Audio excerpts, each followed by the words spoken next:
Hey y'all, this is TCA Gaming, and this video will be a little bit shorter. We only have 2 packs to open up, but I've got a thing that's going to be going on for a week or so I wanted to get these in before that happened. And I'm going to show you guys some stuff that I bought, some pretty cool stuff. The first one is, it's actually this Mareep right here. It was just another reverse holo to add to my Quapalas set, but there was some free stuff sent with it. You can see right here, this cool little Lugia, and you got a Machamp. It's pretty cool. And it was from J. Scotty's son. So there's his eBay. There's his email, there's his Instagram, there's his YouTube. He's got all that stuff going on. And he actually sent something else too. He sent a Venusaur. Wow, check that out. It's like some kind of Bandai promo maybe. I don't keep up with all of these. I'm becoming more familiar with the Charizard ones because there's so many different variations. But man, I really appreciate you giving me that for free. It was super cool that you would throw that in. And with the Mareep on top of that.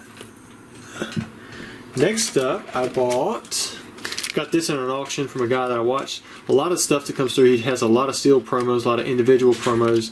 And these were, he didn't send them like this, but this is how, like I store them. These are sealed packs of the Reverse Holo Torchic, Mudkip, and the Trico promos. I want to say these don't look like 25. I can't remember. I know it's not 10. It might be 15, might be 20. I can't really remember how many these are. I've had several of these in the past. I always sold them all for opened them up and sold the promos out individually. So it really wasn't worth it back then. But now this stuff has gotten pretty rare, so I thought I'd set some of these back into my personal collection. Last for the things that I bought a first edition base set Charizard Near Mint 8. Look at that, 62 millions. And I bought this one for just under $10,000. I thought it was a pretty good deal. You can see the condition on it is really nice, especially for an 8.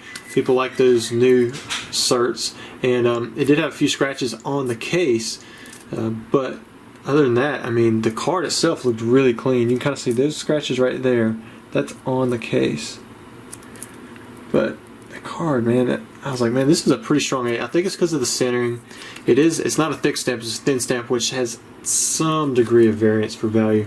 A lot of people don't really care. And then the back side, for an 8, I thought it was, pretty clean. Got a little bit of whitening there, but definitely the strongest 8 that I currently have. And to go for under $10,000, I thought that was a good deal, so I wanted to go ahead and add that to my collection. All right. Now we get into the pack openings. First we have Jack H. He bought a Fossil Unlimited Unweighed booster pack. I think the last few we really haven't pulled anything good, so maybe Jack can break the streak there. I believe he had said, I think I just read an email now that I think about it, and I didn't print it out. He told me to put just his first name on it, so sorry I put H there. But he wanted I believe it was a Dragonite or something. It might have been Dragonite or Gengar. I think Dragonite was definitely one of the cards he was wanting to pull. So let's hope that Jack gets that Dragonite. So we have Horsey, Ekans, Zubat, Ghastly, and if you can tell, there's actually a little print dot in the A of that word basic. See it right there? That's kind of cool, but a lot of times people ask me, hey man, I found this crazy print dot on a card, or it's got to be unique or rare, and a lot of times it really doesn't make a difference in the value. A lot of cards from the original series have that kind of thing going on. How many? We only put one uncommon off the back, and so it can be commented out. Now if it's really large or it's something that stand out, then it can make the difference in value, but for a lot of cards it doesn't. Alright, so Energy Search. Oh, you got a Zapdos. I mean, you didn't get the holo, but you got a pretty good non-holo. See that put in right there. Put that in the sleeve. So that's a pretty good non-holographic rare. You got one of the legendary birds, and this one, this isn't its rookie appearance. The Articuno and Moltres had their rookie appearance in Fossil, but Zapdos actually come out in base set for the very first time. And then I believe he also wanted me to sleeve all of these cards, so I'll make sure to do that before I ship them out. So that wasn't too bad of a pull, Jack. Definitely wasn't a holo Dragonite, I assume, that you were hoping for. Now, last we have the Neo Rev First Edition Heavy, and this is indeed the very last Heavy Neo Rev First Edition pack that I have. And I did receive one more request for one right after this one sold, but we are out after this one, so I'm hoping it does have the holo, because if it doesn't have the holo, then James, you will be getting a full refund. Because we've been pretty hit and miss so far. We've had 3 that did not have holos. I believe it's 4 that we did that did, and that's, you know, from the last 7 or so heavy ones that we've just recently done.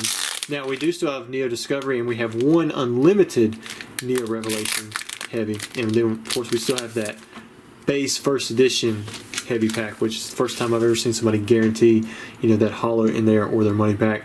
That's a lot of money to be risking for that kind of thing. Alright, so we have Remoraid, Quagsire, Snubble, got the Octillery, Unknown Y, and Rocket's Hideout. I always like seeing that card with the Gengar on it. Slugma, Zubat, Goldeen, this is the next one, Apom. Here we go. Can we get that Shining Magikarp? Oh, we got a Jumpluff. I feel like we pulled a Jumpluff already. Maybe that was in that previous box. Jumpluff is one of those cards that's it's kind of like middle tier with the value that you can get from it if you get a 10. But the good thing about it, usually they're a little bit easier to grade. Although I see a light print line right there. I mean, you do have to shine at me, because if you're looking straight on, you don't really see it too much. I'm not sure what it's picking up there in the background. But yeah, if you shine it right there, you can kind of see that print line. Looking on the back side, I think we've got, those corners are pretty good. Maybe 1 white dot here on this top right. It's hard to see. It's right there where my finger is. So I think you got a pretty strong 9 there, and this will definitely finish off the holo packs, or the heavy packs from the Neo Rev box. Put that one safely in there for you, James. So thank you guys for watching.